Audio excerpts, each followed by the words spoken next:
Good morning, dear students. I hope you all are fine.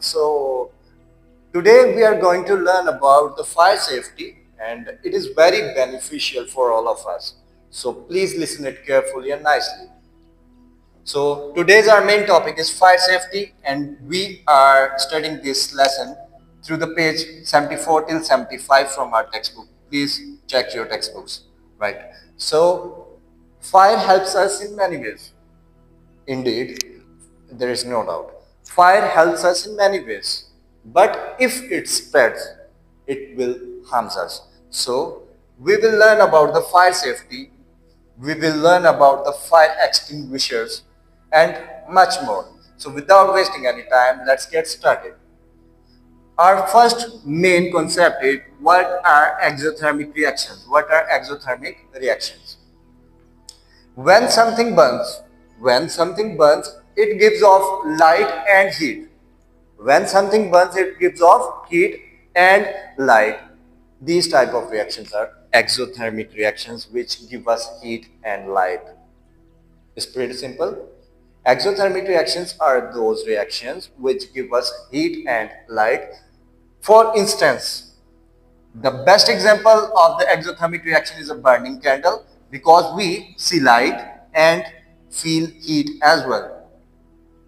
A burning candle, we see light and feel heat as well. So it is a great example of exothermic reaction.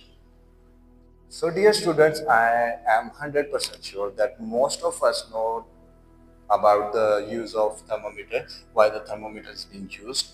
When the heat from the fire makes the air hot, we can measure this temperature with the help of a thermometer. So what is the main use of thermometer? The main use of thermometer is measuring temperature. Now dear students, let's dive into the main topic of day, that is fire triangle. Here is the fire triangle. It has three vertices. Triangle means three. It has three vertices. First one oxygen, second heat, and third one fuel. These three are the main necessary things that needs by fire. For example, fuel, heat, and oxygen. Fuel, there are the different form, there are diversity of, there are the variety of fuels are found in our earth, like wood, paper, petrol, diesel, coal. These are all examples of fuel. The next one is heat. Heat is required by a fire to start burning. Heat is required to start burning. The third one is oxygen. The fire get this oxygen from air. The fire get this oxygen from air. So this is called the fire triangle. This is called the fire triangle. To stop a fire, we must remove one of them. To stop fire, we must remove one of them. If we remove oxygen, the fire will stop. If we remove the heat, the fire will stop. If we remove the fuel, the fire will stop. So, to stop a fire, we must remove one of them. For example, water removes heat, a blanket removes oxygen. If one of them is removed from the triangle, the fire will be stopped. So dear pretty students, it's time to learn about the hazard symbols. Some materials are very dangerous. Some materials are very dangerous. So they have some warning signs as well. These are hazard symbols actually. For example, just for the instance, it is a symbol of flammable. So flammable shows this product catch fire very easily. What the flammable symbol shows us? It shows us this product catches fire very easily. For example, like petrol, like methane, like sweet gas. These are some examples of products that catches fire very easily. The second one is oxidizing. The second one is oxidizing symbol. This symbol shows that it helps fire to burn faster. This oxidizing symbol helps fire to burn faster, right? So these signs, these hazard symbols tells us keep away from flames. These hazard symbols tell us keep away from flames. So that is the main purpose of hazard symbols.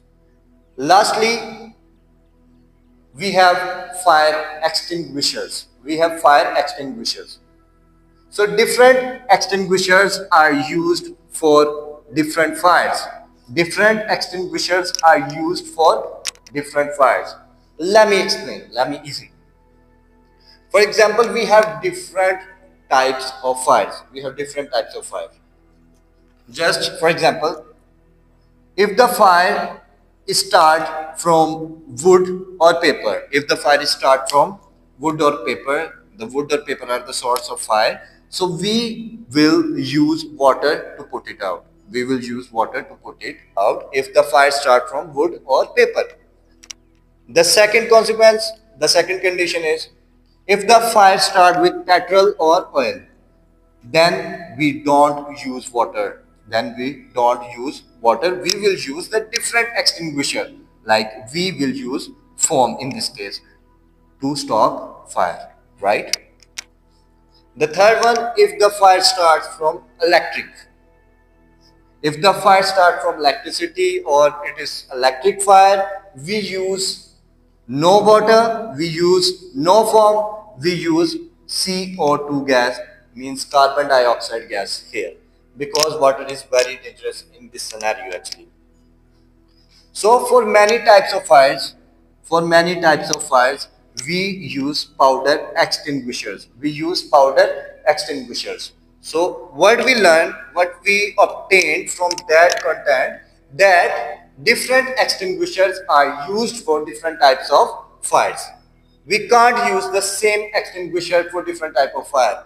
So what will be happen? Let's see. Remember, if you use the wrong extinguisher, if you use the wrong extinguisher, the fire can become more dangerous. The fire can become more dangerous instead of stopping. If you use the wrong extinguisher, the fire will getting more dangerous instead of stopping. So that's all for today. Stay safe and stop fire before it starts. Stay safe and stop fire before it starts. So that's all for today. I hope you get it well, you understand it well. If you face any difficulty, you have any question, just connect with us. We are here to assist you. Have a great day. Keep these rules in your mind, keep revising, and stay safe again. Allah Hafiz.